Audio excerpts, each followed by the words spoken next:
As the wrought iron gates of Prairie Chapel Ranch slowly swing open, a serene vision unfolds, a sprawling yet humble Texas retreat built not for power, but for peace. Here, far from the roar of Washington, America's 43rd president found something rarer than influence: stillness. This is where George W. Bush traded cabinet meetings for cattle gates and the politics of diplomacy for the quiet rhythm of rural life. So what does life look like for George W. Bush after the White House lights went out? Today, we step inside his Prairie Chapel Ranch, where his legendary F-150 King Ranch sits proudly in the driveway, and explore the grounded, down-to-earth lifestyle of a man who once led the free world. But before we walk his pastures, let's rewind to where it all began, to the early years that shaped the Texas rancher who became president. The story of George Walker Bush begins on a humid July day in 1946 in New Haven, Connecticut. His father, George H.W. Bush, was then a young Yale student, a decorated World War II veteran with his sights set on leadership. His mother, Barbara Pierce Bush, had been married just a year. From the start, young George's life was steeped in privilege and politics. His grandfather, Prescott Bush, was a U.S. senator, and politics wasn't just a family business. It was destiny. As the eldest son, Bush carried the family name like a badge of honor. He attended Phillips Academy in Andover, Massachusetts, an elite breeding ground for America's future leaders. But Bush wasn't the class scholar. He was the spark in the room, charismatic, mischievous, and always ready with a grin. He led cheers more often than discussions, a showman with spirit rather than a scholar with ambition. That same energy followed him to Yale University, his father's alma mater. He majored in history, joined the secretive Skull and Bones Society, and, fittingly, became head cheerleader. While others buried themselves in books, Bush thrived on people, football, and fun. When the University of Texas Law School turned him down, it could have been a dead end. But fate had other plans. Harvard Business School accepted him, making him the only U.S. president ever to hold an MBA. It was the perfect credential for a man who would one day blend business, politics, and leadership into one identity. In 1968, amid the turmoil of the Vietnam War, Bush joined the Texas Air National Guard. While many peers headed overseas, he stayed stateside, training as a pilot on the F-102 fighter jet. His record showed both promise and imperfection, logged hours and promotions mixed with missed drills and skipped medical exams. Still, he was honorably discharged in 1974, ready to chart a new course. By the mid-1970s, with his Harvard degree in hand and Texas grit in his blood, Bush entered the oil business. He founded Arbusto Energy in 1977, betting everything on black gold. But oil, like politics, is a gamble. When prices collapsed, so did Arbusto. Bush merged it with Spectrum 7 and later served on the board of HKN Inc. He wasn't just chasing success, he was learning resilience, a trait that would define his political career. Then came baseball. In 1989, Bush and a group of investors purchased the Texas Rangers for $86 million. It wasn't just a business deal, it was passion. Bush became the face of the franchise, shaking hands with fans, watching games from the stands, and connecting with Texans on a personal level. He wasn't the boss, he was one of them, approachable, funny, and full of Lone Star swagger. Politics called again in 1978 when Bush ran for Congress in West Texas. He lost, a tough blow, but the defeat taught him something vital. People don't vote for a last name, they vote for someone who understands their lives. That lesson stayed with him.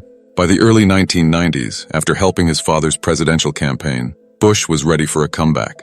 In 1994, he challenged Texas Governor Ann Richards, a popular Democrat with national fame. Few believed he could win, but Bush's humor, humility, and message of compassionate conservatism struck a chord. He won, and Governor Bush was born. As governor, he cut taxes by $2 billion, boosted education funding, and turned Texas into a pioneer of wind energy.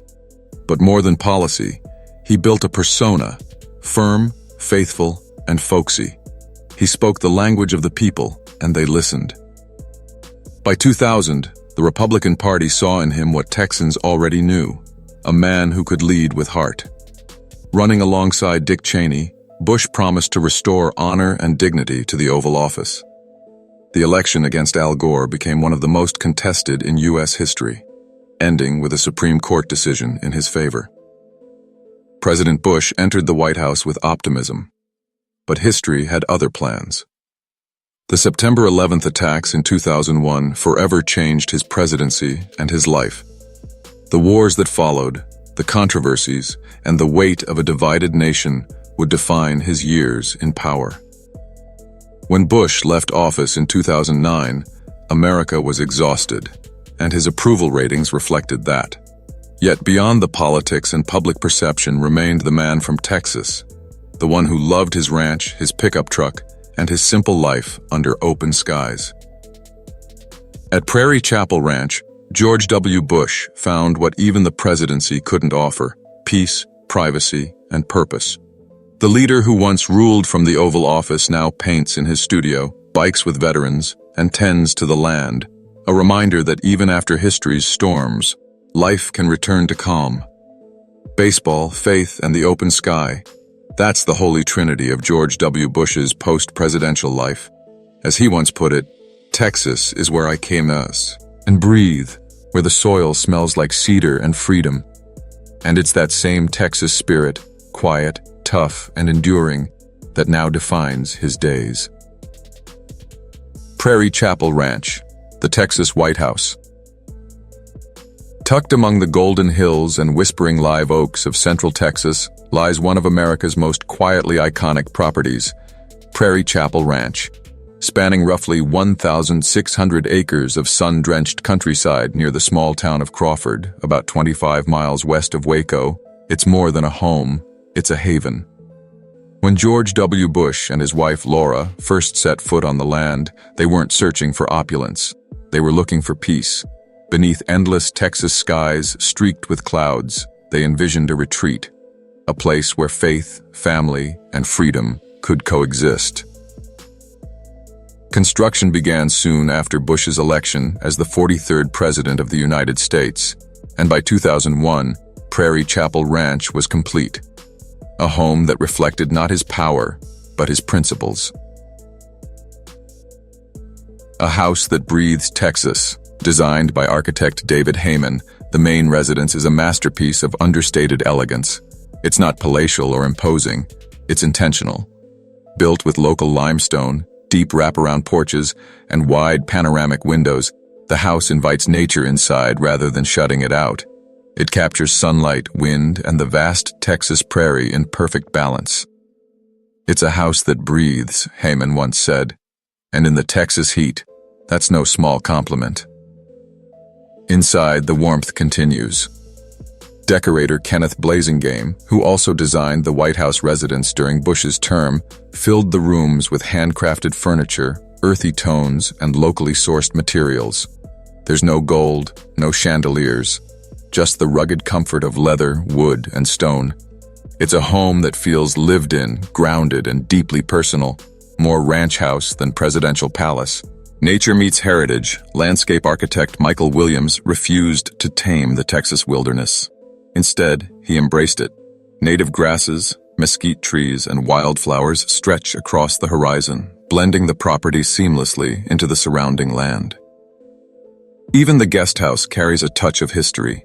Built by heritage restorations from the salvaged frame of an 18th century English timber barn, reimagined with Texan practicality.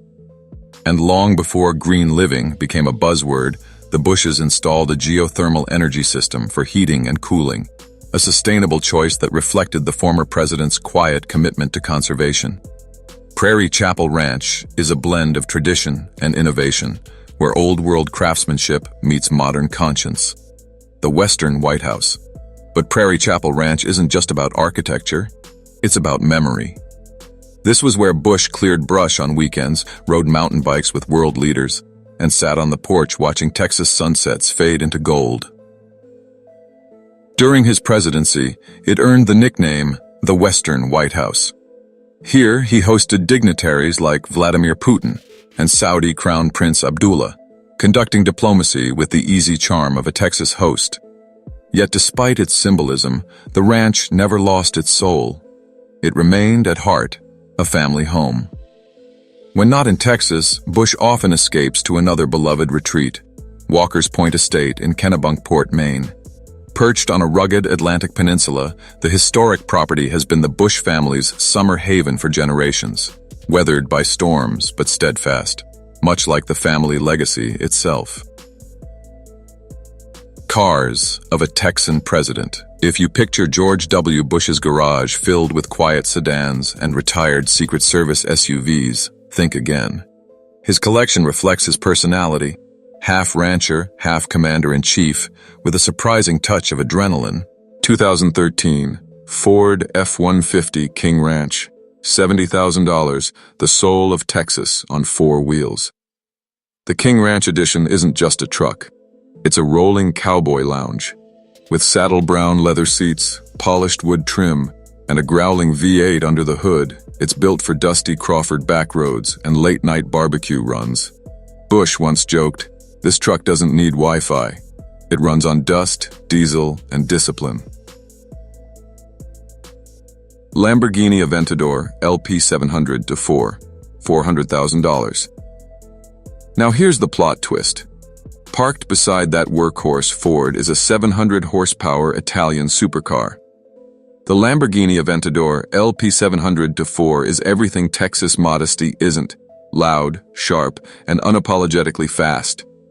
With a 0 to 60 mph sprint in under 3 seconds and a top speed of 217 mph, it's said to have been gifted to the Bush family through a private collector event. Proof that even presidents can have a need for speed. Cadillac DTS limousine, the beast. And then there's the car, the one that defined his presidency. The beast. The official White House state limousine, built by Cadillac, was less a vehicle and more a rolling fortress. Weighing over 8 tons, this steel-clad monster could stop a small army in its tracks. Bulletproof, bomb-resistant, and sealed against chemical attacks, the beast wasn't about comfort. It was about command. Its 8-inch thick doors could withstand explosions, the windows were armor-plated against high-caliber rounds, and even the fuel tank was protected by military-grade foam. Every inch of the car screamed power and protection, a fitting symbol for a commander-in-chief who led through turbulent times. Whether Bush was gliding down Pennsylvania Avenue or maneuvering through Baghdad's green zone, the beast wasn't just transportation, it was presence. But those wheels are only a small part of the story, because the real horsepower behind George W. Bush's life isn't found in engines. It's found in his post-presidential empire. Income and net worth. Today, George W. Bush's net worth hovers around $50 million, far from the billionaire boasts of Donald Trump, but still enough to rank him among America's wealthiest living ex-presidents. Before politics, Bush earned his fortune the hard way, in the oil fields of Texas. In 1977, fresh out of Harvard Business School, he founded Arbusto Energy, later renamed Bush Exploration. His goal was simple: drill for oil and gas across Texas. But timing was cruel. When the oil market crashed in the 1980s, so did his company. Arbusto merged into Spectrum 7, which was later absorbed by Harken Energy. The venture didn't make him rich, but it taught him about risk, business, and resilience, lessons that would later shape both his political and personal philosophy. The home run investment, the real financial turning point, came not from oil, but from baseball. In 1989, Bush and a group of investors bought a controlling interest in the Texas Rangers baseball team for $86 million. His personal investment? About $500,000. But Bush didn't just sit in the owner's box. He became the team's public face, showing up at games, greeting fans, and bringing the swagger of Texas pride to the ballpark. When the group sold the team in 1998 for $250 million, Bush's small stake turned into a $15 million payday, a windfall that gave him financial independence long before he ever set foot in the Oval Office. From salary to speaking fees, during his years in public office, Bush's income was modest by modern standards. As governor of Texas, 1995-2000, about $115,000 per year. As president, 2001 to 2009, the standard $400,000 annual salary, plus official allowances. Respectable, but nowhere near the kind of money that builds a $50 million fortune. That came after the presidency.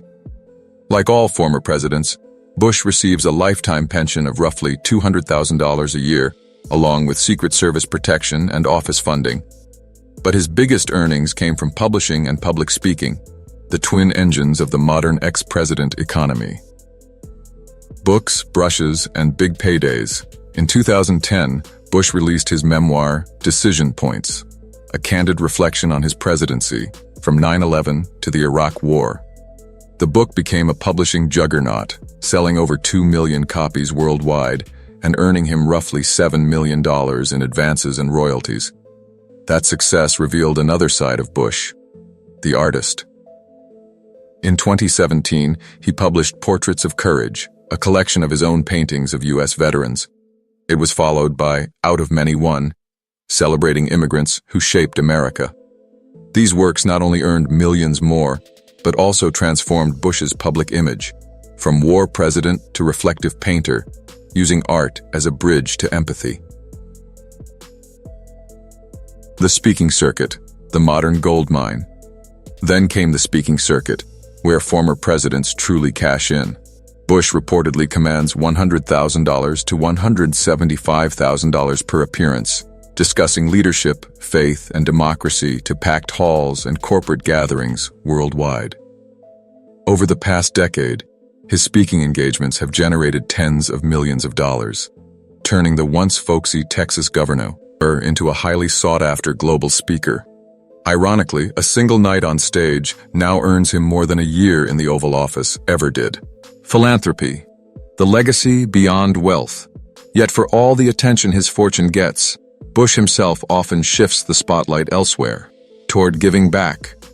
Between 2002 and 2008, George and Laura Bush quietly donated between 9% and 18% of their taxable income each year, totaling more than $210,000 annually in some years. Their causes range from education and disaster relief to veterans' welfare and global health. One of his proudest legacies remains PEPFAR, the President's Emergency Plan for AIDS Relief. Launched in 2003, the $15 billion initiative became one of the most successful humanitarian programs in U.S. history, providing life-saving HIV/AIDS treatment to millions across Africa and the Caribbean. Even years later, global health experts credit PEPFAR with saving over 25 million lives. Bush's compassion also extended to disaster relief, supporting victims of hurricanes, wildfires, and crises both at home and abroad. Through the George W. Bush Presidential Center in Dallas, he continues to champion education reform, veterans rehabilitation, and women's empowerment in developing nations. From the Cross to the Clinton Foundation, George W. Bush's philanthropy has reached across faiths, borders, and political lines. Together with former President Bill Clinton, he helped raise hundreds of millions for victims of crises like the 2004 Indian Ocean tsunami, Hurricane Katrina, and the 2010 Haiti earthquake. Faith has always been at the heart of Bush's giving. A lifelong Methodist who often attends Episcopal services, he's supported the Salvation Army, Catholic Charities of New Orleans, and his home congregations, Tarrytown United Methodist and St. John's Episcopal in Washington, D.C. To Bush, these faith-based groups embody the spirit of service, reaching the hurting and forgotten in ways government never could. Education and youth programs have also been a major focus, from the Boys and Girls Clubs of America to Martha's Table in Washington, D.C., where children find food, learning, and hope. Laura Bush, the former librarian and teacher, expanded this vision through literacy campaigns and global women's education initiatives. But perhaps the most personal cause of all is his devotion to America's veterans. Through the George W. Bush Institute's Veterans Program, he's championed mental health care, job transition, and family reintegration for post-9/11 service members. His book and art project, Portraits of Courage, celebrates and supports wounded heroes, blending creativity with compassion. At the center of it all stands the George W. Bush Presidential Center in Dallas, Texas, home to the Bush Institute. It carries forward his lifelong mission of promoting global freedom, economic opportunity, education reform, women's empowerment, and public health. It's not just a library of records. It's a living legacy of faith, responsibility, and compassion. It all began at a Texas backyard barbecue in 1977, where George met Laura Welch, a quiet, grounded librarian whose calm spirit balanced his fiery charm. Just 3 months later, they were married, beginning one of the most enduring partnerships in modern American politics. In 1982, twin daughters Barbara and Jenna were born, and despite their father's political rise, the Bush family fought hard to stay grounded, spending Sundays in church, cheering baseball games, and retreating to their Prairie Chapel Ranch, where the Texas sky seemed to stretch forever. Today, both daughters have followed meaningful paths. Barbara co-founded Global Health Corps, while Jenna became a journalist and author. Each carries forward the Bush family's tradition of service and faith in her own way. If you've enjoyed this journey through the ranch, the cars, and the legacy of America's 43rd President, make sure to hit subscribe, share this video with your fellow history lovers, and stay tuned, because every home tells a story, and every legacy leaves a light on in history.